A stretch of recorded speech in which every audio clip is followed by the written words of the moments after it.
Este episódio do Existo é patrocinado pela Blanver, farmacêutica brasileira comprometida em transformar vidas.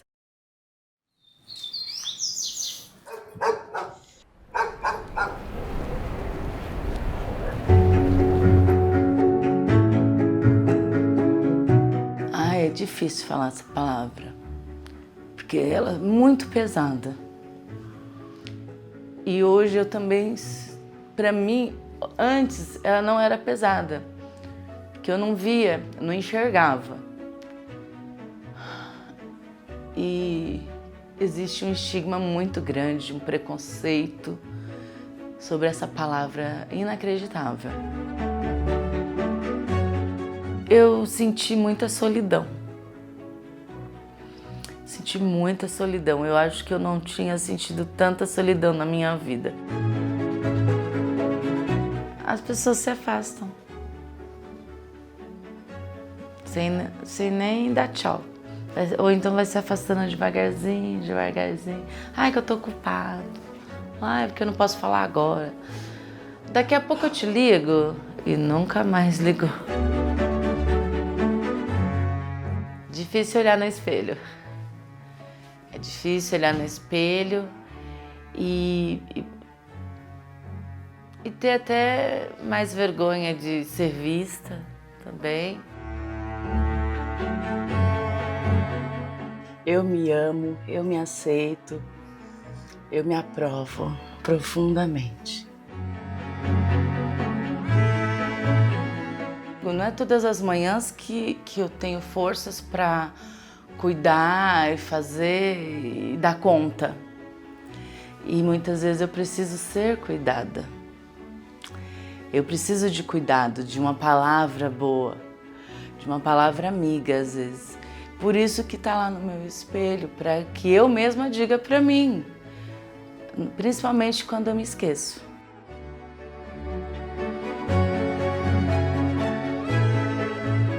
Olá, eu sou Fábio Turci e esta é a segunda temporada do podcast Existo. O Existo traz histórias de pessoas comuns, mas que são vistas com preconceito, até nos momentos em que mais se espera humanidade.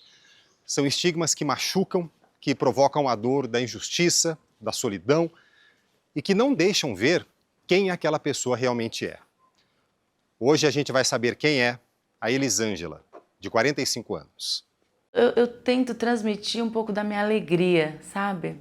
Eu acredito que quando nós temos um problema, aquilo afeta todo o nosso sistema imunológico, de saúde, tudo. E quando a gente ri, a gente manda uma mensagem pro nosso inconsciente que vai ficar tudo bem.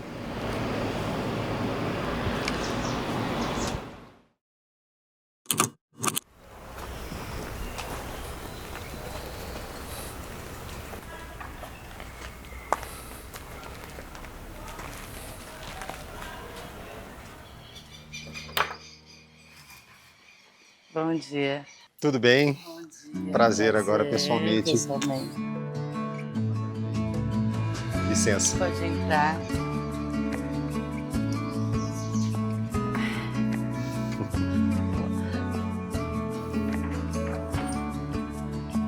Gente, minha obra foi parada. Não reparem. Dá licença. Aqui é o sonho ainda. Vai ficar bonito. O projeto temos. Vai ficar bonito. Conforme o tratamento que eu passei, tudo teve que parar na minha vida. O que aconteceu? Eu tive um câncer. É difícil falar essa palavra, porque ela é muito pesada. E hoje eu também, para mim, antes ela não era pesada, porque eu não via, eu não enxergava. E eu não queria acreditar em algo que eu sabia que era iminente. Por quê?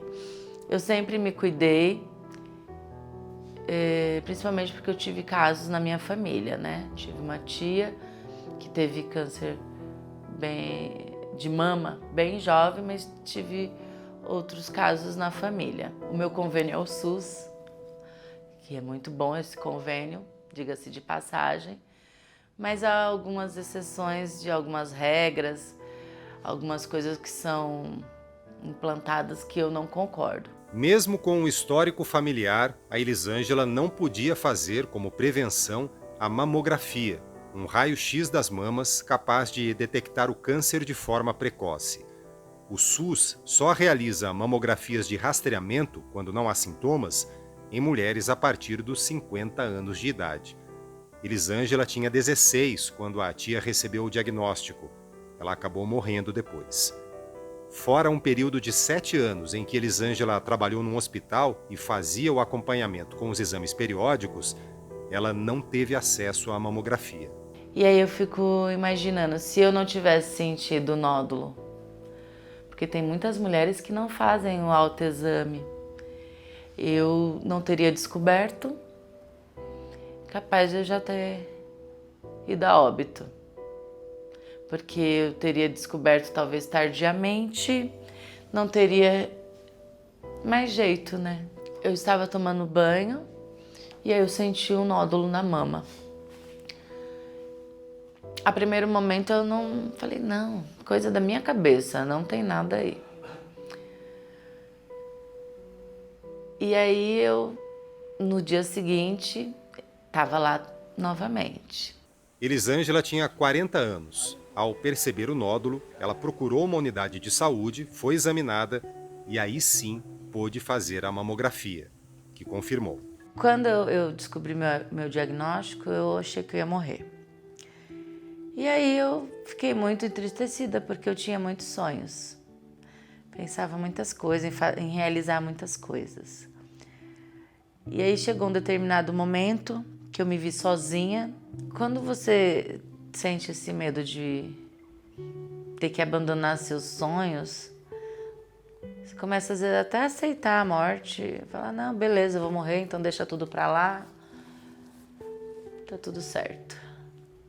Se é assim que é pra ser, então a gente aceita. Ao mesmo tempo, desistir da vida parecia não combinar com quem tem o sangue da Dona Áurea pulsando nas veias. Filha de uma mãe batalhadora, também com o rótulo de guerreira, né? Porque minha mãe, ela veio lá da Bahia, ela foi criada na roça, ajudando a criar os irmãos mais novos, que ela é a mais velha de 13 irmãos. Trabalhou em Salvador, foi trabalhar de empregada doméstica e tal. E aí, depois que ela veio para São Paulo, que ela ficou noiva e tal, e ela me teve. Trabalhou muito, muito, então a gente morava de aluguel, então com muito sacrifício, a gente sempre sonhou em ter a casa própria, né? O sonho de todo brasileiro. E aí,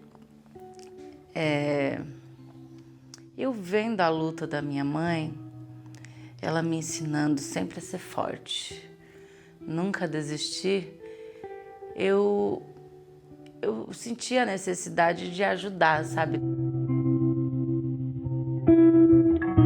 Porque minha mãe foi me criando para eu ser independente, para eu saber me virar na vida, sabe? E aí com 12 anos eu já queria trabalhar, arrumei um trabalho contra a vontade dela, porque ela não teve oportunidade de estudar, porque era muito difícil estudar, trabalhar na roça, e a escola não era perto, então, né, ela acabou não estudando muito. E a exigência dela, a prioridade era o estudo. Então ela já sabia também que a educação, né, o estudo, era primordial para sobreviver em São Paulo. E aí eu comecei a arrumar um emprego, né? E ela ficou muito brava, porque ela é brava. E eu falei, não, mãe, eu vou estudar, não vou largar o estudo e vou trabalhar, eu te prometo que eu vou bem na escola. Elisângela precisou dessa força e dessa independência que aprendeu a ter com a mãe.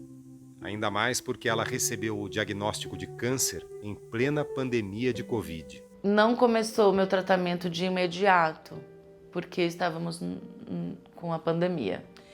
Então não tínhamos cirurgias eletivas devido ao grande fluxo de pessoas doentes. Aí eu descobri o câncer mais ou menos em novembro de 2020 e só consegui fazer a cirurgia em agosto de 2021. Antes da cirurgia, você não chegou a fazer nenhum tratamento?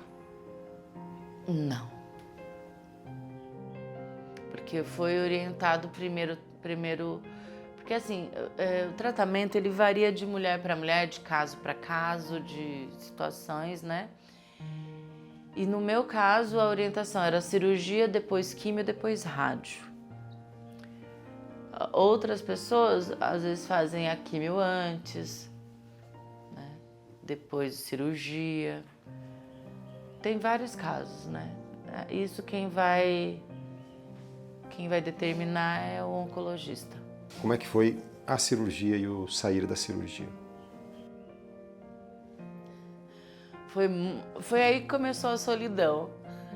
Foi muito solitário porque, devido à pandemia do Covid, eu não pude ser internada com acompanhante, não tive visita, não tinha acompanhante, então eu fiquei lá o tempo todo sozinha. Né? Eu tinha contato com a minha família, minha mãe, através do celular. Mas mesmo assim era solitário e há um medo, né? Porque eu nunca havia feito uma cirurgia, então eu achava que eu poderia não voltar da cirurgia, porque foi uma cirurgia de 9 horas. Porque eu tive uma mastectomia radical com esvaziamento dos linfonodos. Os linfonodos fazem parte do sistema linfático, que ajuda a defender o organismo de infecções. Eles ficam em várias partes do corpo, inclusive perto das mamas, nas axilas. Quando o câncer de mama se espalha, ele normalmente chega a esses linfonodos. Por isso, a cirurgia de retirada de mama, às vezes, também remove linfonodos da axila, do mesmo lado da mama com o tumor. A cirurgia que eu fiz, eu não quis colocar silicone. Eu fiquei com medo e aí eu não quis a prótese. Aí eles fizeram uma reconstrução, tentaram fazer uma técnica de reconstrução para diminuir o vazio da mutilação. E aí eu voltei para casa sem muita mobilidade, tive que fazer bastante fisioterapia para melhorar a parte de movimentação, né? E aí eu segui com os tratamentos, né? A químio, a rádio. A químio eu acho que é a parte mais difícil de todo o processo. Os efeitos colaterais eram terríveis. Só que isso varia também de pessoa para pessoa. Eu tinha relatos lá de colegas lá de sala de químio que não sentia absolutamente nada. E nem todo mundo cai o cabelo. Depende da químio que o médico escolhe. O tratamento mexeu com o corpo. Eu não conseguia me alimentar, não conseguia comer direito. E olha que a minha mãe é a melhor cozinheira do mundo. E aí eu comecei, mesmo sem comer, a engordar, a inchar. E aí os médicos, o cardiologista, os médicos falavam que eu estava inchando, porque são muitos remédios que fazem a gente inchar.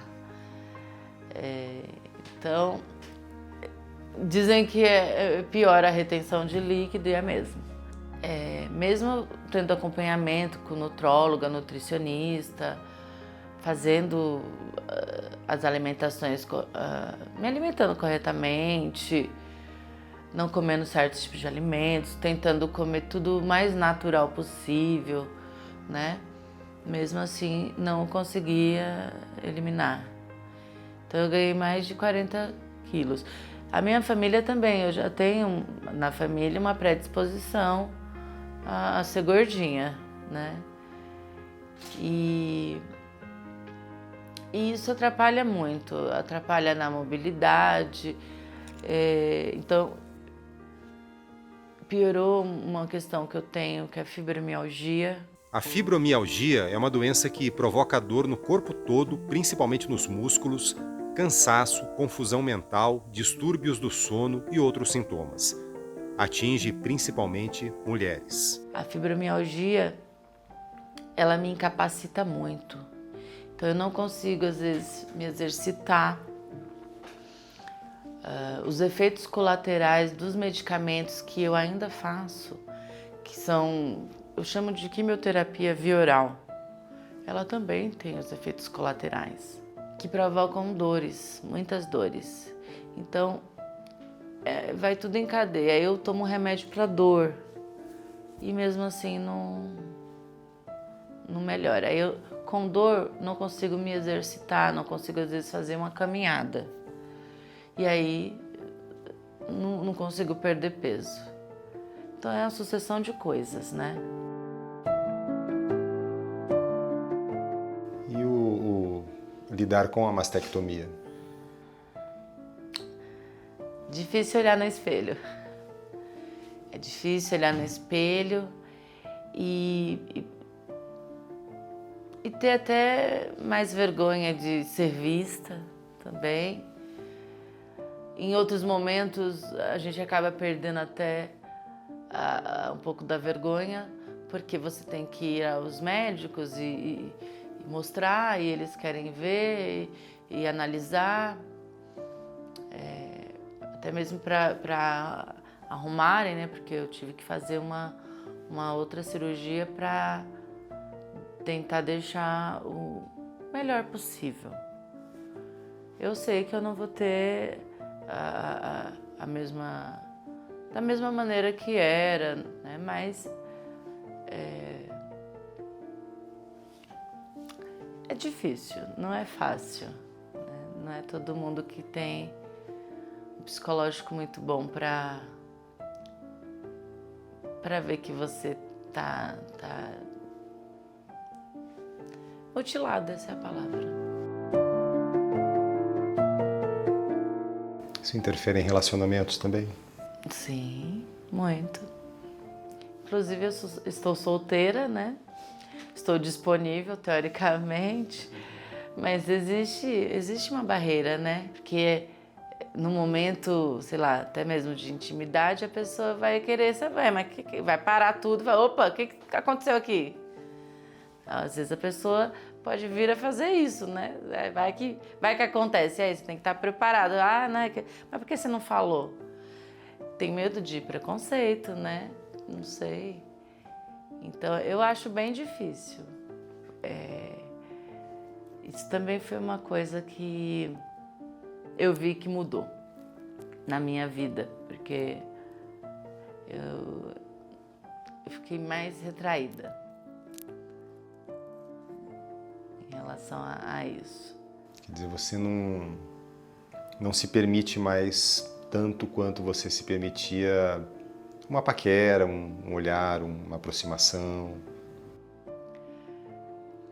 Olha, a paquera pode até acontecer, mas talvez só.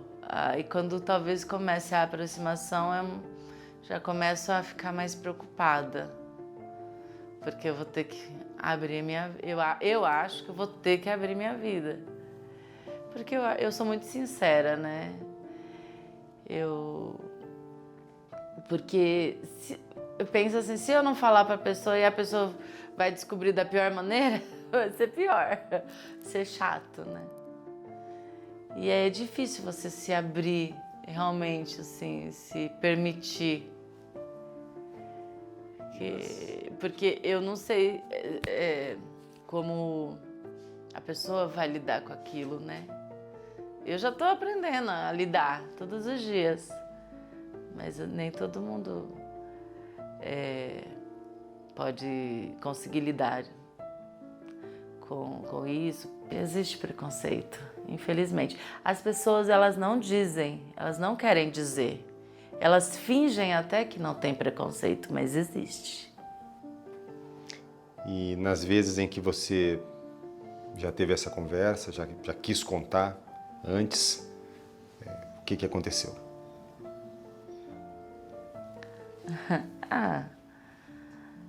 As pessoas se afastam. Sem nem dar tchau.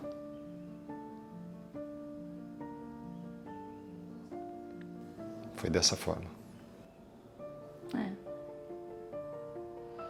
Ou então vai se afastando devagarzinho, devagarzinho. Ai, que eu tô ocupado. Ai, porque eu não posso falar agora. Daqui a pouco eu te ligo e nunca mais ligou. E isso fez você se sentir como? Me senti querendo me amar mais, porque a primeira coisa é amor próprio, né? Isso é primordial. E me reservar mais, me preservar mais. Porque isso mexe com o psicológico da gente, com a autoestima da mulher, né? Começa a passar coisas na cabeça assim, ai, se não tivesse acontecido isso, ou se eu tivesse perfeita, talvez teria rolado, talvez tinha dado continuidade a um relacionamento. Mas eu acho também que às vezes é livramento, porque se não deu certo, é porque não é saudável, né? Ou porque a pessoa também não seria uma pessoa legal.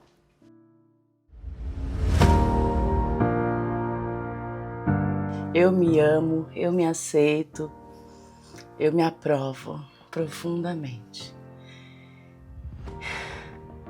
Completamente. Sou próspera e abundante. Essas palavras a Elisângela escreveu no espelho do quarto, para ela mesma ler toda vez que se olhar. Para eu me lembrar de quem eu sou. Nem todos os dias a gente acorda bem, então a gente precisa de força para poder seguir, porque cada dia é um dia. Então, quando a gente passa por momentos difíceis da vida, a gente tem que entender que é um dia de cada vez. Elisângela foi conhecendo a história de outras mulheres com seus abandonos. Comecei aí a perguntar, a falar com algumas pessoas, dentro mesmo do hospital, onde eu faço tratamento, acompanhamento. E aí, ali naquela sala de espera, a gente começa a conversar com outras mulheres que estamos na mesma situação. E aí eu tinha relatos, assim, surreais. De mulheres que chegou em casa com o diagnóstico de câncer e o marido arrumou as coisas e foi embora. Tive relatos de mulheres que o marido ficou junto, firme lá, mas quando ele a viu amputada, né? Ali, sem uma mama, mutilada, ele não deu conta, foi embora. Eu ainda espero ter uma pessoa que me entenda, só que muita gente acha muito bobagem quando, às vezes passa nos filmes, na novela, né? E também às vezes na vida real. Quando fala assim lá no casamento, até que a morte, na saúde e na doença, até que a morte separe. É porque na saúde é muito fácil, né? É muito bom, é muito legal. É muito fácil comer 1 quilo de açúcar. Mas na hora das dificuldades, da doença, no caso, comer 1 quilo de sal é muito difícil. Então, assim, eu eu desejo um companheiro para mim, sabe? Uma pessoa, um companheiro mesmo, uma pessoa que esteja junto nas tempestades, nos dias de sol, mas assim, de verdade, de corpo e alma. Como eu digo, fazendo às vezes de um limão a limonada. Porque limão é azedo, né? Mas menino, ele com açúcar e gelo, nossa, fica incrível. Ou dá pra fazer um mousse também. E quem gosta, dá pra fazer até uma caipirinha.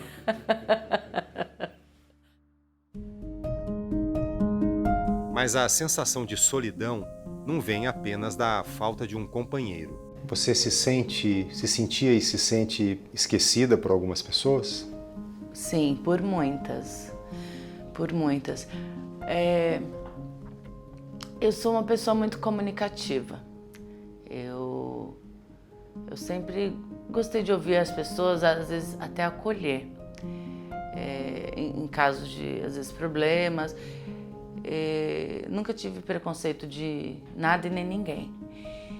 E eu tento transmitir um pouco da minha alegria, sabe? E por eu, às vezes, não querer, às vezes, tocar, às vezes, naquele problema, eu converso outras coisas para justamente distrair a pessoa, falar alguma coisa para fazê-la rir. Eu adoro isso. E aí, distrai a pessoa. E eu acredito em outra coisa também.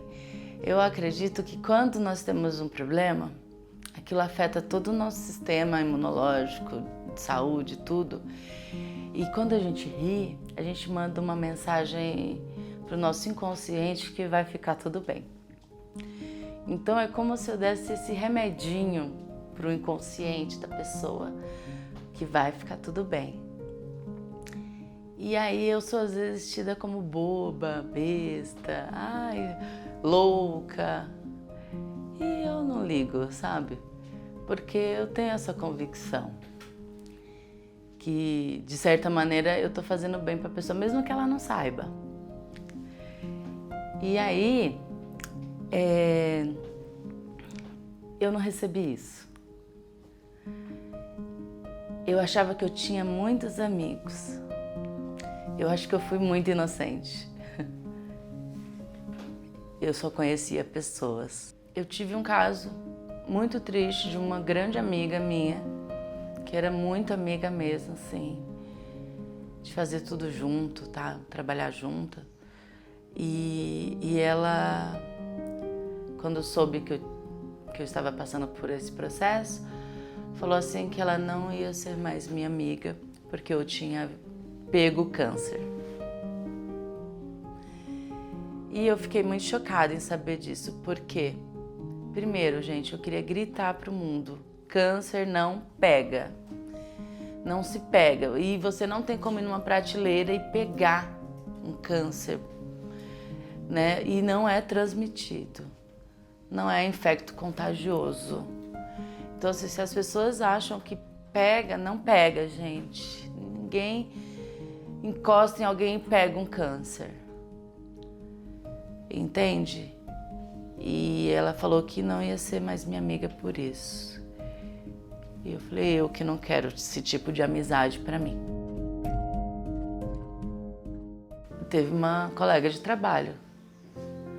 Ela falou assim: ai, desculpa, tá? Eu me afastei de você porque eu não gosto de ficar ouvindo os seus problemas de saúde. Só que assim, eu não falava, não é que eu queria ficar falando, reclamando, não. Nunca quis ficar nessa posição.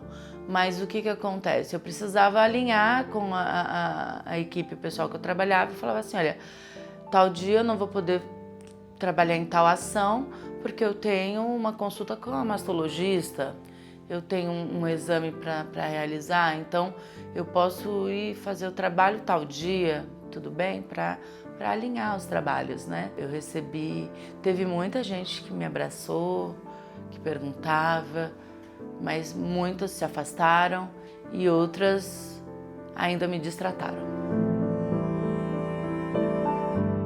Quando você contava para as pessoas, o que você esperava delas? acolhimento, sei lá, um abraço. Porque eu sentia todo o tempo o câncer crescendo. E eu andava, eu sentia, porque o meu braço batia. Então, assim, meu psicológico foi no pé. Então, assim, eu desenvolvi vários transtornos de ansiedade, crise de pânico, muitas coisas por conta disso e de outras coisas que eu passei. Aí eu comecei a me sentir muito fragilizada e eu chorava. Porque assim, eu sempre fui a mulher forte, né? A guerreira. Eu nunca me senti tão fragilizada, assim. Eu fiquei num lugar que eu nunca estive, assim. E nem queria estar lá também, não. É como se você só fosse boa, se você fosse autossuficiente, poderosa, empoderada e fosse a guerreira. Só que, e se eu não puder guerrear? As pessoas fogem, vão embora. A mulher, ela é colocado muitos estigmas que eu não gosto, particularmente.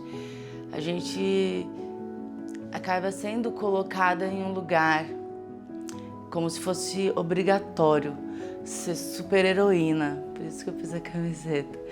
E às vezes a gente é chamada de guerreira, forte, e nem sempre a gente quer estar nesse lugar. Nem sempre eu quero ser a guerreira. Nem sempre eu quero dar conta de tudo. Às vezes eu não consigo, não é todas as manhãs que eu tenho forças para cuidar e fazer e dar conta. E muitas vezes eu preciso ser cuidada. Eu preciso de cuidado, de uma palavra boa, de uma palavra amiga às vezes. Por isso que está lá no meu espelho, para que eu mesma diga para mim, principalmente quando eu me esqueço.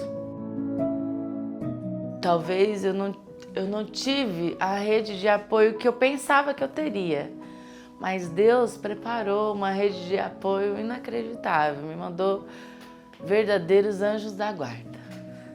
Tenho meus anjos da guarda, que são pessoas assim incríveis.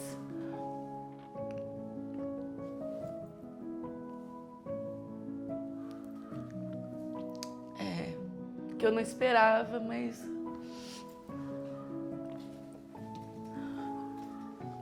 que eu pude contar assim, ó, 100%.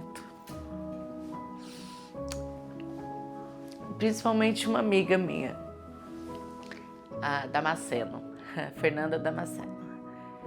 Ela me levava para fazer consulta, para fazer químio, rádio. Ela era uma amiga que a gente era amiga há pouco tempo, sabe? Mas ela foi inacreditável. Ela pegou na minha mão e falou: "Tamo junta." Que diferença isso fez para você? Muita. A minha mãe foi minha rede de apoio, mas ela não teve rede de apoio, assim. Foram poucas pessoas. Tenho minhas primas também que me ajudaram. E aí,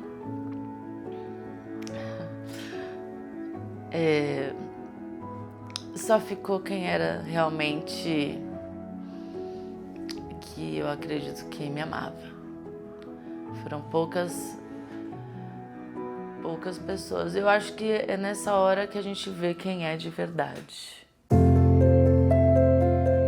Elisângela descobriu que mulheres com câncer de mama são abandonadas até mesmo por elas próprias. Muitas mulheres morrem porque elas nem querem aceitar que estão com essa doença.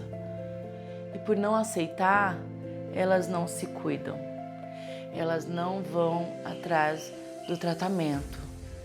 E quanto mais tardio é a descoberta de uma doença e o tratamento, menos eficaz vai ser a cura. Então, assim, eu descobri o meu problema cedo, fui em busca do tratamento, realizei o tratamento e foi, assim, eficaz. Estou aqui para contar a história, né? Só que eu conheço casos de mulheres que não aceitavam, lá dentro do ambulatório oncológico, falando, não, eu não tenho câncer. Com todos os exames lá mostrando, e ela, não, eu não tenho, eu não vou fazer, não tenho, não vou. Tem muitas pessoas que falam, dói, não quero, não vou fazer. Eu ouvi, eu prefiro morrer do que fazer uma quimioterapia, perder o cabelo. Olha o tamanho do meu cabelo. Olha que eu cortei ainda. Cabelo nasce, e lindo. Cabelo é o de menos. Cabelo não tem importância alguma. Pelo contrário, é até legal, que aí não precisava me preocupar em pentear cabelo, em ficar nem lavando muito com shampoo, nem gastava shampoo, tá? Economizei.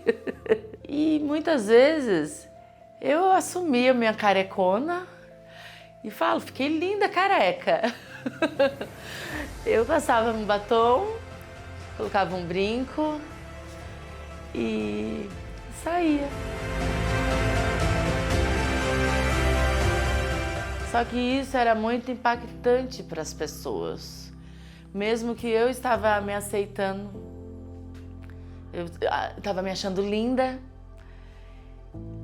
mas eu chegava em algum lugar, era impactante. Então foi onde eu comecei a entender que quem não estava preparado, quem não conseguia entender, era quem me via, eram as pessoas de fora. E aí as pessoas ficavam assim em choque. Sabe, as pessoas não chegavam a vir me perguntar, né? Principalmente assim na rua, na padaria, num lugar assim público. Mas as pessoas ficavam olhando.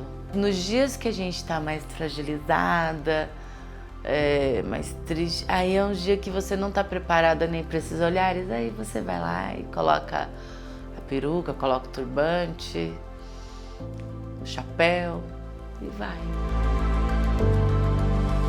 Eu falo que eu atravessei o Vale da Sombra da Morte. E eu temi, sim. Porque na palavra de Deus fala, não temereis mal algum, né? Mas eu temi. E aí chegou um momento que eu tive que ter apenas uma escolha. Foi me apegar mais com Deus. Então a parte espiritual foi mais trabalhada. Então quando eu não estava aguentando caminhar, eu pedi para Deus me carregar. E eu creio que Ele me carregou nos braços dele. Eu fiz minha parte, me cuidei, fui atrás de tudo que era possível em relação aos tratamentos. E teve muita gente também que orou por mim, eu agradeço. E aí eu fui restabelecendo a minha saúde e a fé em continuar vivendo. E aí quando eu comecei a perceber que realmente ia passar, eu voltei a sonhar que era possível.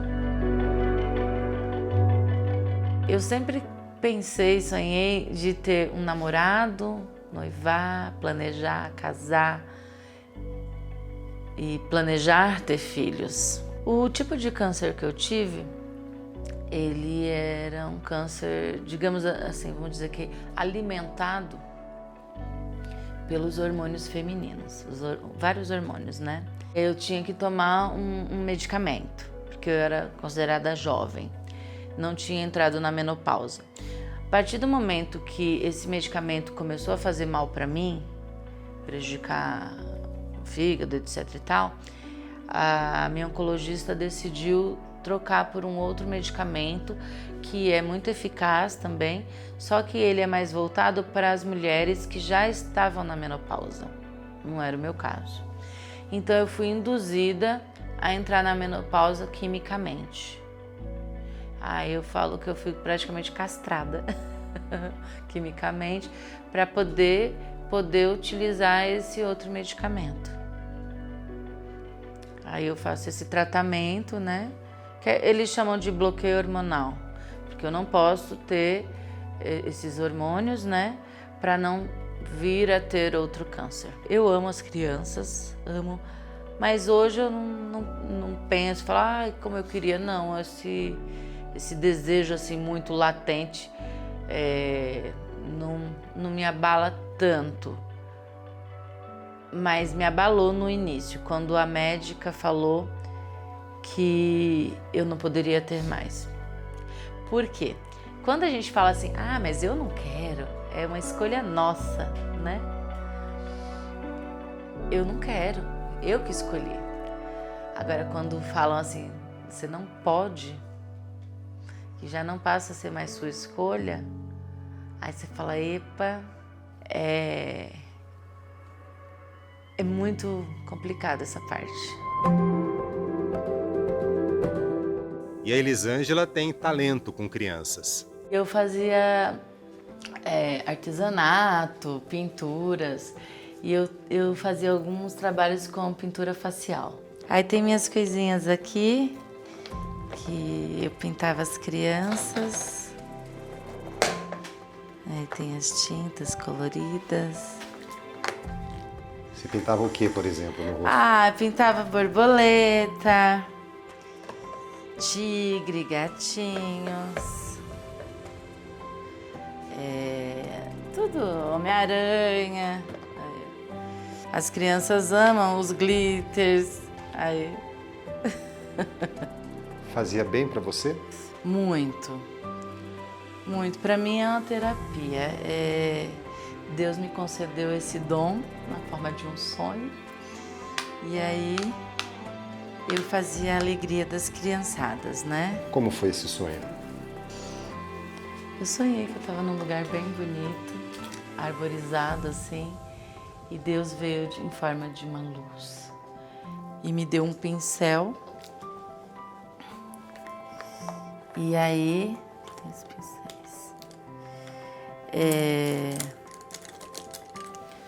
No sonho eu pintava assim, bem leve, assim, bem delicado. Assim. E aí ele falou assim, agora estou te dando esse dom. Só que não mostrava qual era a tela. Até então você não pintava, nunca tinha pintado? Não, nunca. Não sei pintar nada no papel. E aí você acordou desse sonho? Eu achei que era um sonho, apenas um sonho.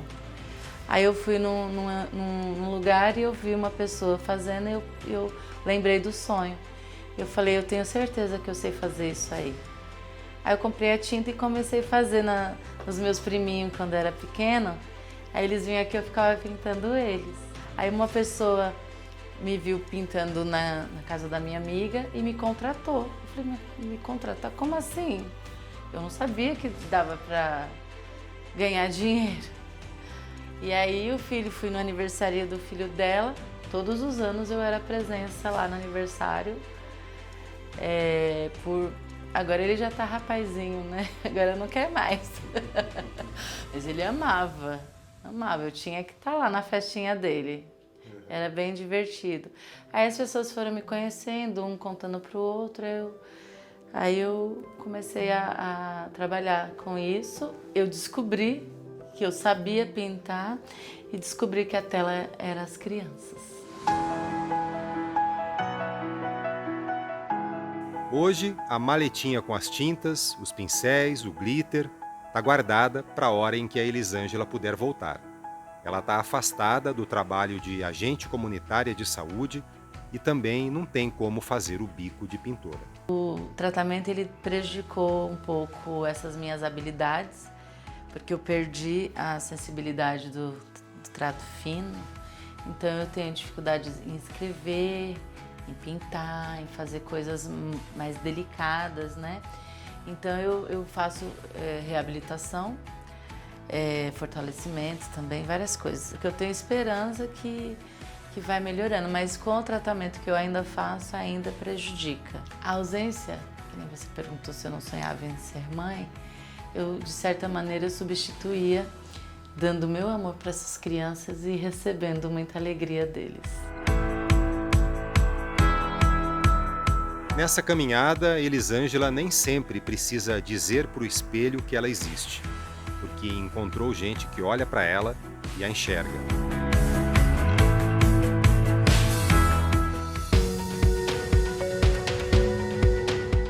Em São Mateus, no extremo leste de São Paulo, a mesma região onde Elisângela mora, existe uma fachada pequena, delicada, resistente no meio da vizinhança carrancuda.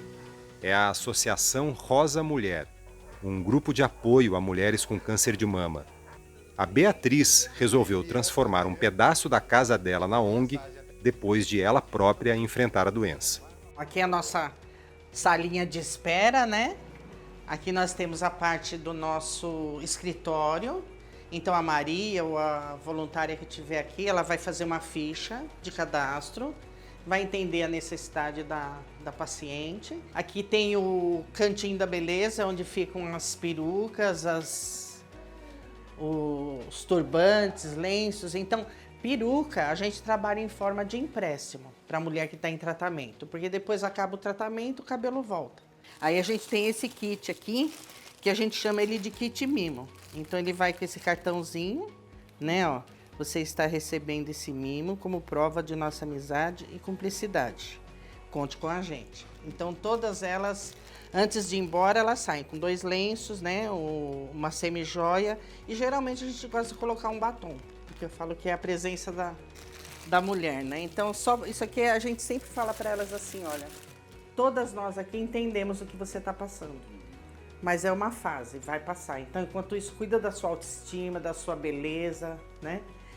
Elisângela já passou por tudo isso. Eu fui... achei na internet. E aí, eu ganhei o melhor serviço. O primeiro serviço aqui foi o acolhimento. Foi o amor e o carinho. A gente aqui é muito bem recebida. E depois que a gente chega, a gente não sabe nem o que nos espera aqui, né? Então, depois de tanto carinho, eu recebi uma peruca, recebi turbantes, lenços, muito, muito carinho, sabe? Não há dor que elas não conheçam. Não há necessidade que elas já não tenham se preparado para atender. Aí nós temos esse aqui que a gente chama ele do kit pós-cirúrgico. Toda mulher que faz a cirurgia do câncer de mama, ela fica com uma sensibilidade muito grande entre o braço e a lateral do corpo. Então a gente dá essa almofadinha no pós-cirúrgico, enquanto ela se recupera, né, para não ficar aquele atrito. Junto vai uma sacolinha de dreno, que ela deixa penduradinha do lado, ela coloca o dreno, então ela fica com os braços livres, né? E daí também vai junto uma prótese de espuma, que são as próteses que a gente confecciona aqui. Pode pegar ela pra você ver. Olha só, tá. Né? Então essa prótese aqui, ela é de espuma, ela não tem peso, porque a mulher tá com os pontos, é só para dar o volume, para ela não sentir aquela sensação de vazio. Tem os tamanhos? Tem, desde o tamanho 36, essa aqui é um 42, até o 56. Depois que ela tirou os pontos, cicatrizou, muitas não podem fazer a reconstrução de imediato.